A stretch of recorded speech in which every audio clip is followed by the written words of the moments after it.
Thank you for the cross, Lord.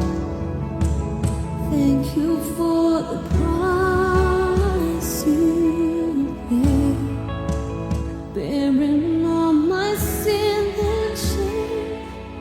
In love you came and gave amazing grace. I thank you for this life.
Beloved, do you know that you are mighty in spirit? This is the saying of the word of a warrior, as enshrined in the scriptures. He had never seen it this dark so early in the day. Something different was happening. Some momentous event. Whatever it was, he was sure it had nothing to do with him. He was just doing his job. A shiver of anticipation ran through him. His occupation was to execute outlaws in Palestine. The breastplate that covered his heart bore the seal of his master, Caesar, Emperor of Rome. He gladly would have slashed the heart of anyone who stood against Caesar, for Caesar was like a god to him. There was honor in being a centurion, a mighty warrior in charge of 100 brave soldiers trained to defend the Roman Empire. He knew how to wield a sword and shoot an arrow. He knew how to make his heart like a stone as he watched foreign soldiers die by his hand. It was his profession. He looked at the crosses standing as monument to an ever-raging war. Innumerable sentences had been carried out there for the purpose of protecting the peace. He stood vigil as death wrestled the spirits of men for days and reduced them to a mass of lifeless flesh. Many uttered their last words in languages unknown to him. Some pleaded for mercy. Some screamed angrily. Some could not speak at all. How he wrestled with the memory of them. Today, it seems as if everyone was screaming.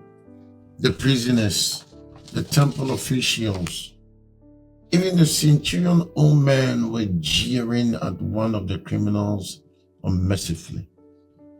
An immense crowd had turned out to witness the execution of a man whose crime was written on the notice above his head.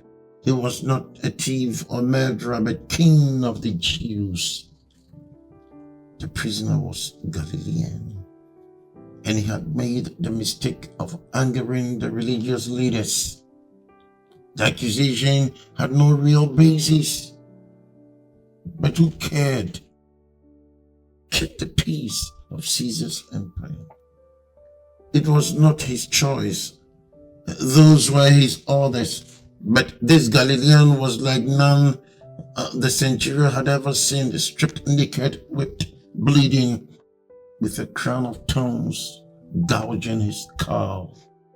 The Galilean didn't fight as the others, nor did he beg or curse.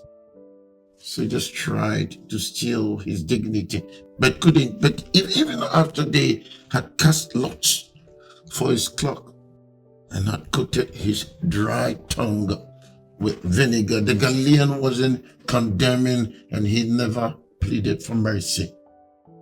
In fact, this Galilean called Christ did something that tore at the centurion's stone-cold heart. He forgave.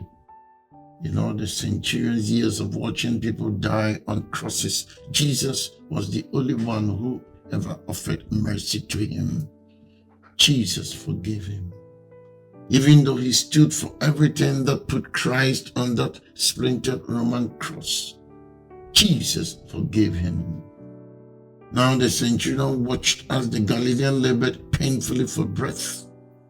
How he wanted to call out to accept the forgiveness. But to call out will mean challenging Caesar. To speak in favor of the King of the Jews will mark him a traitor. To ask this prisoner for life will mean his own death. Then the Galilean cried out, "Father, into your hands I commit my spirit." Luke 23:46. And it was over. He no longer labored. His spirit moment of release led to chaos as the earth began to quake and tomb burst open. It was true. Everything the centurion had heard about Jesus' preaching, healing, and miracles, it was all true. Regardless of Caesar, regardless of the centurion's own faith, Jesus was the Messiah. In that moment, he could utter only one confession: surely this was the Son of God. Mark 15:39. To be mighty in his spirit is to recognize who Jesus is. The centurion did.